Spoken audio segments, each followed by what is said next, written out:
Hello दोस्तों, स्वागत है आपका हमारे यूट्यूब चैनल मैथमेटिक्स स्टडी में। आज की स्टडी में हम कक्षा 10वीं के त्रिकोणमिति का ये प्रश्न हल करेंगे। प्रश्न है, सिद्ध कीजिए वर्गमूल 1 प्लस साइन ए बटे 1 माइनस साइन ए बराबर सेक ए प्लस टेन ए। ये प्रश्न हमें दिया है। ये प्रश्न सिद्ध कीजिए वाला प्रश्न है। सिद्ध कीजिए वाले प्रश्न में किसी एक पक्ष को लेकर हल करते हुए दूसरा पक्ष लाते हैं और सिद्ध करते हैं कि लेफ्ट हैंड साइड बराबर राइट हैंड साइड। ये हमारा लेफ्ट हैंड साइड है और ये हमारा राइट हैंड साइड है। हम लेफ्ट हैंड साइड को हल करते हुए राइट हैंड साइड लाकर सिद्ध कर सकते हैं क्वेश्चन को, और राइट हैंड साइड को हल करते हुए लेफ्ट हैंड साइड ला के भी सिद्ध कर सकते हैं क्वेश्चन को। लेकिन हम यहाँ पे लेफ्ट हैंड साइड को हल करेंगे क्योंकि लेफ्ट हैंड साइड में वर्गमूल है और राइट हैंड साइड में वर्गमूल नहीं है। यानी कि हम लेफ्ट हैंड साइड को हल करते हुए वर्गमूल को हटाकर राइट हैंड साइड ला सकते हैं। और वहीं अगर राइट हैंड साइड को हल करें तो हल करते हुए ये ला इसमें त्रिकोणमिति के रूप में इसको लाना थोड़ा मुश्किल होगा, इसलिए हम लेफ्ट हैंड साइड को हल करेंगे। चलिए हल करते हैं। लेफ्ट हैंड साइड हम लिख लेते हैं। लेफ्ट हैंड साइड हमारी ये है तो इसको उतार लेते हैं। 1 प्लस साइन ए बटे 1 माइनस साइन ए, इसको हम हल करेंगे। ये जो है वर्गमूल में दिए हैं। त्रिकोणमिति में वर्गमूल वाले प्रश्न को हल करने के लिए हम परमेयीकरण करते हैं। तो हम परमेयीकरण कैसे करेंगे? परमेयीकरण जो है हर का होता है। ये हमारा अंश है, ऊपर का ये हर है, तो हर के चिन्ह को बदलकर अंश और हर में गुणा करते हैं, है ना। कैसे करते हैं हम आपको बताएंगे। सबसे पहले हम लिख लेते हैं हर का परमेयीकरण करने पर, परिमेयीकरण करने पर ये लिख लेंगे। इस तरह से आप स्टेप बाय स्टेप को कहाँ पे कौन सा रूल लगा, कहाँ पे कौन सा फार्मूला आपने लगाया, वो सब लिखेंगे तो आपको बोर्ड में पूरे नंबर मिलेंगे। एक भी नंबर आपका कटने का चांस नहीं रहेगा। मैथ्स ऐसा सब्जेक्ट है जिसमें आपको पूरे नंबर मिलते हैं। 100 नंबर का पेपर है तो आपको 100 में 100 मिलने का चांस है। अदर में भी मिलता है लेकिन उसमें थोड़ा चांस कम रहता है। तो चलिए हम इसको हल करते हैं। पहले तो हम इसको उतार लेते हैं। 1 प्लस साइन ए बटा 1 माइनस साइन ए।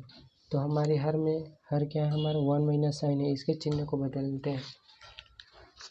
यानी कि देखिए हमारा हर क्या है, 1 माइनस साइन ए। इसके हम इस चिन्ह को बदलेंगे। यहाँ पे माइनस है तो 1 प्लस साइन ए, ये हमारा चिन्ह बदल गया है और इसको ऊपर और नीचे गुणा करेंगे। यही परमेयीकरण है। तो चलिए हम करते हैं। 1 प्लस साइन ए बटा 1 प्लस साइन ए। तो चलिए हम यहाँ पे भिन्न, ये भिन्न है भी भिन्न है तो इसका गुणा सिंपल, इसका गुणा इससे, इसका गुणा इससे। तो चलिए हम करते हैं। 1 प्लस साइन ए 1 प्लस साइन ए 1 माइनस साइन ए 1 प्लस साइन ए। चलिए यहाँ पे हम ये हो गया। इसका हम और सरल करके लिखते हैं इसको। यानी कि यहाँ पे देखिए, यहाँ पे 1 प्लस साइन ए 1 प्लस साइन ए 2 बार है और गुणे में है। यानी कि ये इस तरह से है, जैसे कि कोई संख्या है 5 गुणित 5, ये गुणा में है और सेम संख्या 2 बार है तो इसको हम लिख सकते हैं 5 का स्क्वायर। वैसे ही यहाँ पे भी है 1 प्लस साइन ए 1 प्लस साइन ए 2 बार है सेम संख्या तो इसको स्क्वायर के रूप में लिख सकते हैं 1 प्लस साइन ए का स्क्वायर। और नीचे में देखिए, नीचे में 1 माइनस साइन ए 1 प्लस साइन ए जो है ए माइनस बी और ए प्लस बी, इस रूप में है ये 1 माइनस साइन ए 1 प्लस साइन ए, यानी कि ए माइनस बी ए प्लस बी इस रूप में है। तो इसका हल ए माइनस बी ए प्लस बी का हल क्या होता है, ए का स्क्वायर माइनस बी का स्क्वायर होता है। तो इसका भी हल होगा एक ए का स्क्वायर यानी कि 1 का स्क्वायर और माइनस बी का स्क्वायर यानी कि साइन स्क्वायर ए। ठीक है ना। तो चलिए हम इसको और आगे सॉल्व करते हैं।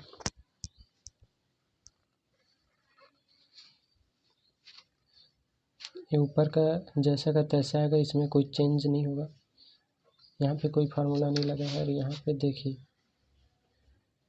यहाँ पर 1 का वर्ग 1 और माइनस साइन स्क्वायर ए है ना।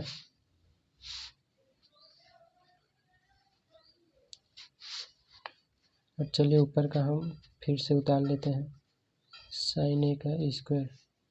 और यहाँ पे देखिए ये क्या होता है, समीकरण साइन स्क्वायर ए प्लस कॉस स्क्वायर ए बराबर 1 होता है ये, है ना। तो हम साइन के इधर पक्षांतर कर देंगे तो क्या बचेगा, कॉस स्क्वायर ए बराबर यहाँ पे 1 है और साइन का इधर पक्षांतर होगा, उधर प्लस में था, इधर आने के बाद माइनस होगा। तो साइन स्क्वायर ये यानी कि 1 माइनस साइन स्क्वायर ये कॉस स्क्वायर ए के बराबर होता है, यानी कि 1 माइनस साइन स्क्वायर ए के बराबर कॉस स्क्वायर ए हम लिख सकते हैं, क्योंकि इसके बराबर ये होता है और यहाँ पे ये है, तो इसके जगह हम ये लिख सकते हैं, यहाँ पे हम लिखे हैं, है ना। बात समझ गए ना। तो नेक्स्ट स्टेप में देखिए यहाँ पे भी वर्ग है, यहाँ पे भी वर्ग है, दोनों में वर्ग है। तो हम इसको एक बड़ा कोष्ठक करके दोनों के वर्ग को एक साथ लिख सकते हैं।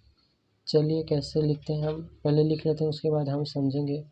साइन ए बट्टे कॉस ए, इसमें भी स्क्वायर था, इसमें भी स्क्वायर था, तो बड़ा कोष्ठक लगा के दोनों को स्क्वायर को एक साथ लिख दें। कैसे लिखे हम, चलिए घातांक के नियम से हुआ है, कैसे हुआ है ये समझते हैं।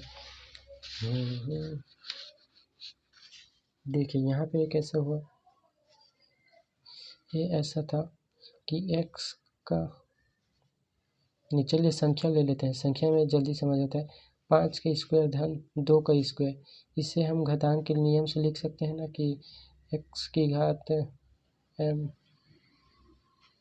y की घात m, तो इसको हम लिख सकते हैं x प्लस y की घात m, इस प्रकार से लिख सकते हैं। यहाँ पे भी 5/2 का स्क्वायर, इस टाइप से हम लिख सकते हैं। वैसा ही यहाँ पे हम लिखे हैं। और नेक्स्ट स्टेप में देखिए क्या हुआ है कि ये जो है ये पूरे एक कोष्ठक के अंदर जो राशि है उसमें पूरे में वर्ग है और इस पूरे में वर्गमूल है। तो वर्ग और वर्गमूल एक ही राशि में, तो ये आपस में कट जाएंगे, इस प्रकार से कट जाएंगे। और यहाँ पे वर्गमूल नहीं आएगा, है ना। वर्गमूल जो है हट जाएगा।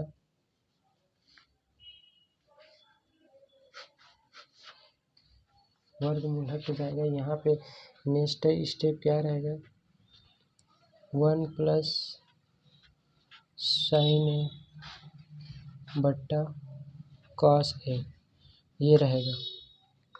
ये कैसे हुआ, वो भी घातांक के नियम से हुआ है। कैसे हुआ हम आपको समझाएंगे, स्पष्ट समझाएंगे। जैसे कि x में वर्गमूल है, इसका क्या मतलब होगा कि x का घात 2 है और x स्क्वायर है, इसका मतलब है इसका घात 2 है और इसी में वर्गमूल आ जाए तो मतलब ये क्या होगा, x का स्क्वायर का वर्गमूल है, मतलब 1/2 है उसका घात, है ना। तो ये घातांक के नियम से कैसा होगा कि x की पावर m और x इसी में पावर n रहेगा, तो ये होता है ना x की पावर m इंटू n। वैसा ही यहाँ पे भी होता है, x का स्क्वायर है और इंटू 1/2, यानी कि ये कैसा होगा, x का 2 x स्क्वायर, है ना। और यहाँ पे घात हाफ था, 1/2 था, तो इसका उसका गुणा होगा 2/2, यानी कि ये 2 से 2 आपस में कर चुके x की पावर 1, यानी कि x, यानी कि कुल मिला के जो है किसी भी संख्या में वर्गमूल और वर्ग दोनों रहता है तो कट जाता है, केवल x बचता है। इस प्रकार से हम समझ लिए हैं, है ना। तो यहीं पे यहाँ पे भी वही हुआ है।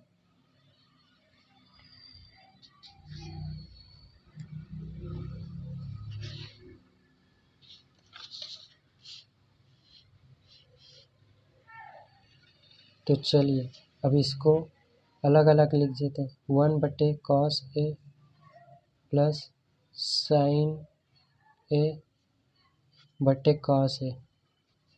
इसको हम अलग अलग लिख लिए हैं, जैसे कि हम लिखते हैं ना कि 4/5 ये 9 है, तो 4/9 प्लस 5/9। इसको अलग अलग करके लिख लेते हैं। बाकी जोड़ेंगे तो 9 दोनों में ये है, तो 9 इधर 4 प्लस 9 इस प्रकार से रहता है भिन्न। तो ऐसा यहाँ पे भी हुआ है, हम अलग अलग लिख लिए हैं। तो 1/cos A इसका हो जाएगा sec A, और यहाँ पे sin A/cos A, यहाँ पे हो जाएगा tan A रहेगा। यही आ गया, यही हमारा आंसर है। और यहाँ पे सूत्र लिख लेंगे, चूँकि 1+cos A बराबर sec A, और यहाँ पे लिख लेना कि sin A/cos A बराबर tan A। देखिए हमने आपको स्टेप बाय स्टेप समझाया है। इस प्रकार से हम देखिए, हमने यहाँ पे लेफ्ट हैंड साइड लिया था और ये हमारा राइट हैंड साइड, ये हमारा आ गया राइट हैंड साइड। ये हमारा लेफ्ट हैंड साइड को हल करते हैं, हम राइट हैंड साइड को ला लिए, दोनों बराबर है। हमारा प्रश्न जो है सिद्ध हो गया है। इसलिए हम वीडियो थोड़ी लंबी बनी, लेकिन आपको स्टेप बाय स्टेप समझाए, आपको बिल्कुल समझ आ गया होगा। कहीं पे भी थोड़ा भी डाउट नहीं लगा होगा। अगर लगा है तो फिर से देखिए, अगर समझ नहीं आए तो आप कमेंट कीजिए। और इसी तरह से और इम्पोर्टेंट वीडियो और त्रिकोणमिति को अच्छे से समझना चाहते हैं तो हमारे चैनल को सब्सक्राइब करें।